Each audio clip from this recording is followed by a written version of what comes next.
Coming up on Pet Heroes. A heroic police dog and his partner come face to face with an armed and dangerous suspect. Will their training and instincts be enough to save an unsuspecting family caught in harm's way? And what impact will their actions that fateful night have on future police service dogs?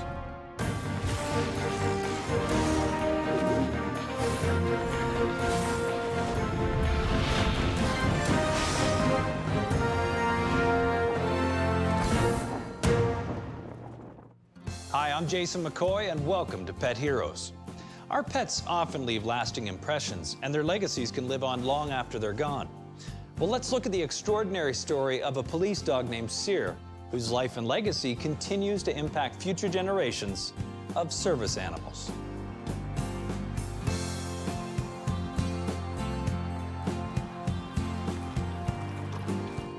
Steve Kay is a sergeant with the Saskatoon Police Service, where he supervises the police canine unit.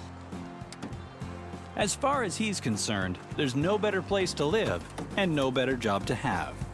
Good boy, come on, bud. I've been doing this for 14 years. The animals are amazing, and I'm trying to think of the last time I went out with my dog and he didn't show me something new. I'm pretty privileged to have the job that I have. Police spend months training dogs before they are ready for active service. And these loyal animals bring special skills that make them an irreplaceable part of a frontline law enforcement team. There isn't an instrument out there we can buy that can help us track an offender from a crime scene to where he may be hiding. The number of officers, for instance, it would take to search a large warehouse for a perpetrator hiding inside that warehouse is massive. A dog will clear it in no time at all. Finding small articles, concealed narcotics, I think their importance is tremendous. Officer K is currently training his 5th dog since joining the canine unit, a German Shepherd named Bear. Each dog has its strengths, and each one captures a piece of his heart. But there's one dog whose star will always shine brighter than the rest, and his name is Seir. We almost didn't get Seir. The breeder we went to was just outside of Edmonton in Sherwood Park, and I was very new to the team. Officer K and a more experienced trainer visit a dog breeder's kennels early one morning in the spring of 1998. Alone at the kennel, they spend some time with a group of young German Shepherds who are happy to greet them. The senior trainer's eyes immediately land on Seir. The pair leave, but return when the breeder is available and ready to meet with them. You know, she brought dogs out that we could look at that were available for sale.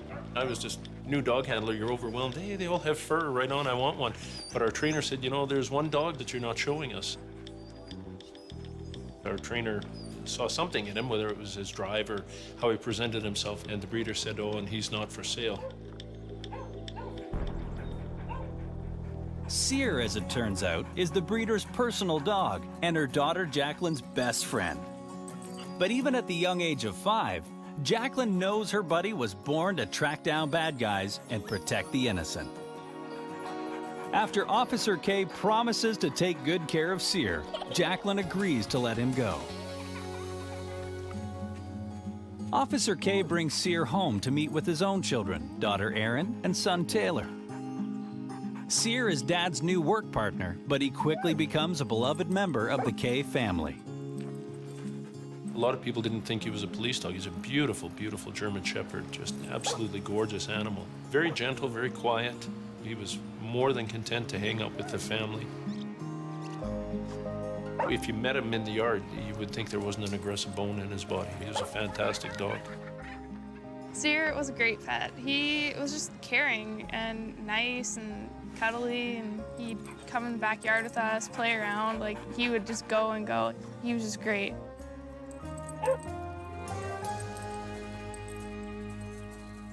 Officer K is eager to put his new partner to work, but first, he needs to see what Seir is made of. When we first started trying to do our criminal apprehension training, I remember this same trainer that had spotted Seir got one of our great big protective sleeves out. We were going to do one of our first agitation sessions with him. And Seir's response to it was to walk behind me and sit. And it's like, oh, buddy, if you're going to protect me, you got to do a little better than that. Police service dog training is intensive. From running pursuits to physical takedowns, their natural instincts are honed to respond to dangerous and difficult situations. They all have their strengths, they all have their weaknesses. We sort of try and assess a dog's personality to see what it's suited for and how it can best assist the service. As Seir grows into the job of police service dog, he becomes a trusted partner to Officer K. Calm and obedient, yet always ready for action when required. And then when it was go time for work, he was ready to go. It was the greatest game in the world. Officer K and Seir have worked together for nearly 3 years, with a number of arrests to their credit. But nothing can fully prepare them for the events on the night of May 20th, 2001.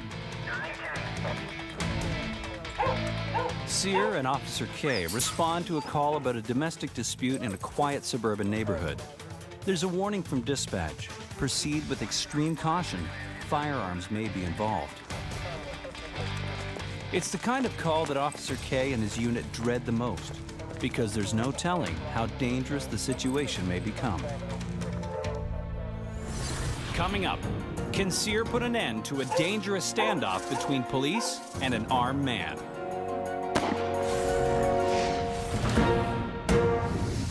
Saskatoon police officer Steve Kay and his canine partner Seir respond to a domestic call involving a firearm. They arrive on the scene and quickly get to work. We were going to set up a containment around the residence just so that we could secure the neighborhood, ensure the safety of the neighbors, and call the individual out of his residence to us, so he was on neutral ground.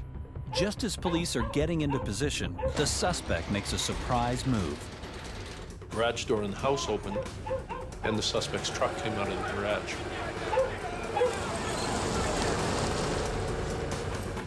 So we were hightailing it back to the car because he was out of there. Time is critical as Officer K leads Seir back into his vehicle and gives chase.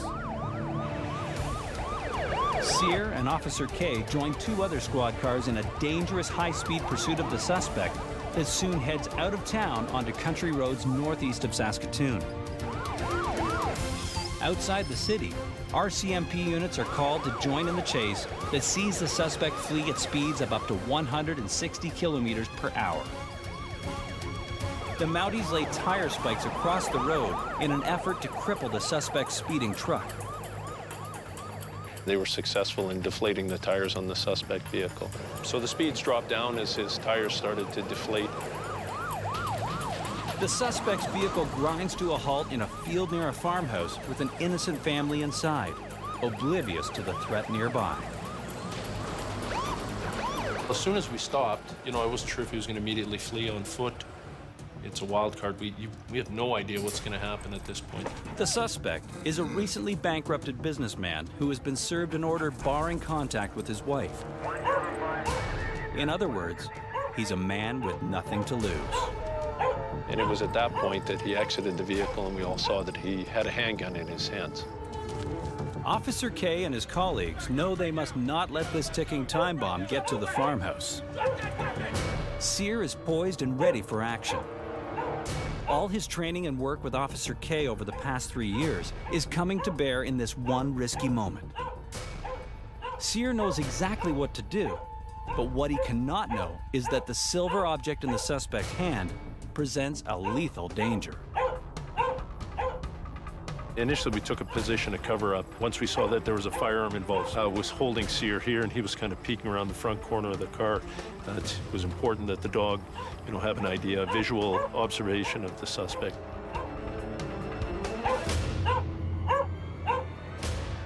Wendy McClellan is a doctor of veterinary medicine and shares her insights on German Shepherds. German Shepherds as a breed are very strong, versatile, very courageous, loyal, and they also have a very high prey drive. They get excited. Their work is fun for them. His only focus is getting that criminal down. That's what he's been trained for. That's what his handlers told him to do. He's waiting for the signals. He's gone through this 1,000 times in training. He's prepared, and he knows that this is a real deal. The suspect says nothing, and no one has a clue what he'll do next.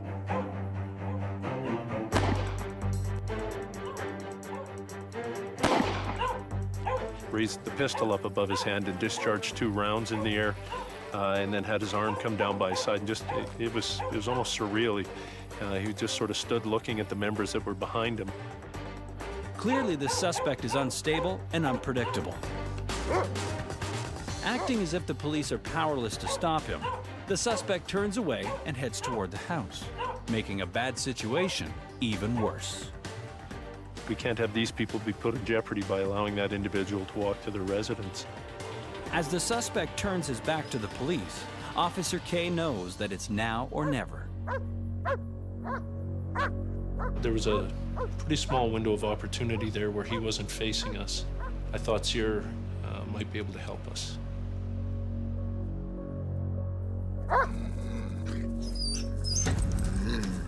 So I sent him. And he took off as fast as he could. Seir is only about 10 meters from his target when the suspect turns and fires. Seir doesn't even break stride.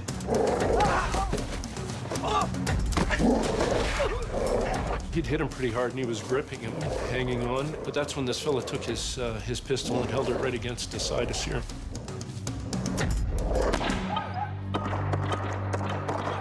The police have no choice but to return fire. They converge on the man, desperate to disarm him before more damage is done. I remember handcuffing him and getting the gun away from him and turning and looking and seeing Seir laying at the feet of a female Mountie at the side of the highway. That wasn't good, because he shouldn't have been laying down at that point. With the gunman disarmed and restrained, Officer K checks on his partner. Yeah, he was in bad shape. I learned after that first round.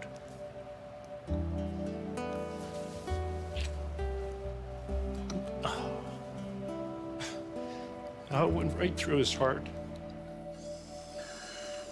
We're 90 miles from help, so...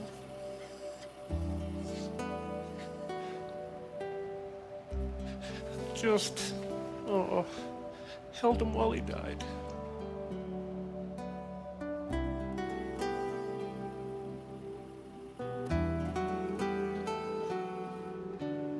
That was hard to do. And then I remember just trying to comprehend everything that had gone on. This is a night that will haunt Steve K. Coming up, Seir's death in the line of duty becomes big news, while Steve K struggles to cope with the loss of his partner.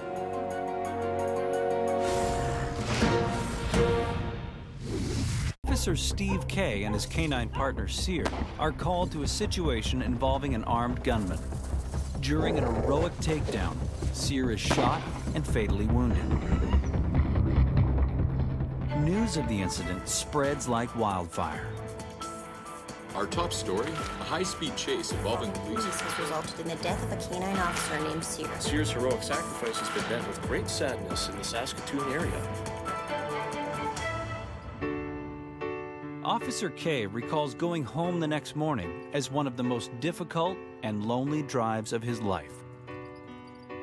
It seems to me Aaron might have come running out to the car to let him out of the car. And it's, geez, Squidge, I don't know what to tell you. I got to talk to you inside. And I knew from there, I was like, something isn't right. So went inside and he told us, yeah, what happened. It was hard. After 3 years as a dedicated and loyal partner to Officer K and a beloved pet, Seir's tragic death hits the entire family hard. I remember we had a big set of windows that overlooked our backyard, and you could see Seir's kennel from there. Oh, guys, he's not coming back, you know. It's tough. It made me feel very, very sad. Like, it wasn't even real. Like, did this really just happen? Like, he was just here. It was really hard to deal with the loss of him because he was like a family member. It affected my dad greatly, I think, because he worked with him every day. They were partners together. Yeah, I gave some hard thought that day about pulling the pin, so just too much.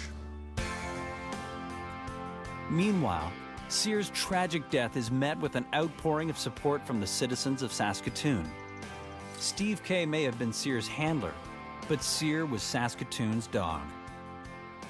What begins as an outpouring of grief and condolences soon grows into a flood of community building. In the obit that was published in the paper, we asked if people would, instead of sending cards, flowers, or anything like that, just make a donation to the SPCA. The community is so touched by Seir's sacrifice that donations begin flooding in. They even build a park and dedicate it to Seir's memory.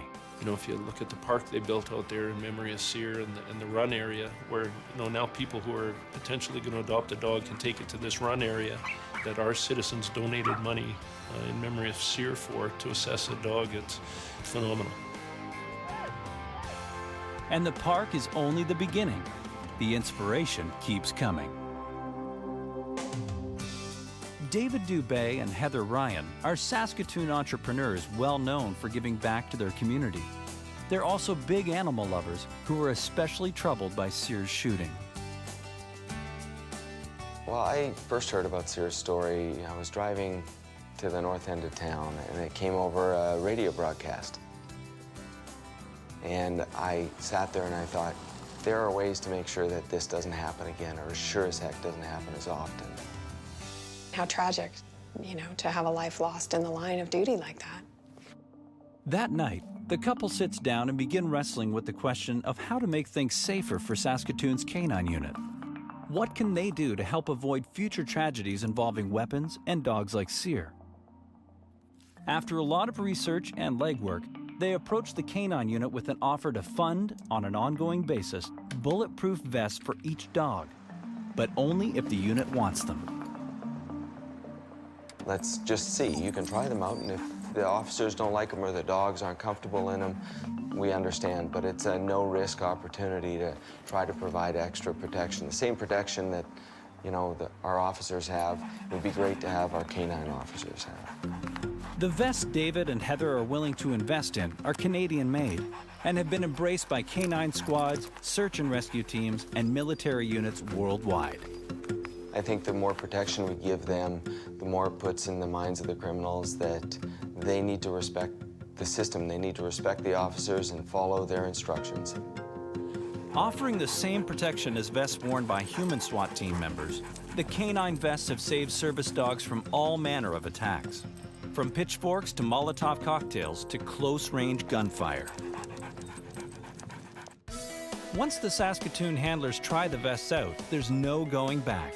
The canine unit gladly accepts David and Heather's offer to fund the vests for many years to come. We send these dogs into places I don't want our human officers going. I certainly don't want to go. And if we're going to do that, let's give them the best protection possible. And, we're very grateful and fortunate that the canine unit agreed to do it. Despite Seir's growing legacy and the positive things coming from his devastating loss, Officer K is still unsure whether he wants to return to work with the canine unit. That bond is often so strong that police officers in this scenario where they lose their dog have a hard time moving forward. They often can't imagine replacing that animal because they become best friends. It's very traumatic for a handler to lose a dog. But a timely letter from one of Seir's oldest, dearest friends helps the healing process immensely. Dear Steve, I want to thank you for taking very good care of my puppy Seir, for supporting him and loving him. He was born to track down bad guys and help save other people's lives. I loved Seir very much, and I know that you and your family did too. Thank you again for all you have done. Jacqueline. Perhaps the most lasting legacy Seir left to Saskatchewan is new legislation that better protects service animals. The Honorable Don Morgan is the province's Justice Minister and says Seir's shooting was pivotal in instigating the changes. We've increased the penalties for interfering with a guide dog or a service animal to $25,000 and up to 2 years in jail. I think to the public, it's a recognition of something the public already feels, that there's an importance to the animal. But to the police force, it's a recognition of the work that they do and the support that they need for the animals. That's a boy. The fact that Seir's death led to benefits for so many animals and animal lovers ultimately helped Steve K recover from the pain of losing his best buddy and workmate. Steve returned to the job he loved so much. I decided I was going to stay on the team. I was going to work another dog, and that's the best decision I think I could have ever made. I've been privileged to do this work, and that I stayed and stuck with it. It was a tough call, but I couldn't be happier that I stuck with it. It doesn't even feel like a job. No, it's good. And even though it's been more than 10 years since Seir lost his life in the line of duty, there's no chance he'll be forgotten. He gave his life in the line of duty to protect our officers and to protect the citizens. If that isn't a hero, I don't know what one is. Seir was definitely a hero. He potentially saved my dad's life. Oh, absolutely. Seir was a hero. I don't know if you'd find a human being that would do what I asked Seir to try and do, unarmed. I learned about courage, loyalty, fearlessness. He taught me all those lessons just that night. If that's not heroic, I don't know it. So yeah, he was a hero. Steve K will always remember Seir as both a wonderful friend and an incredible partner.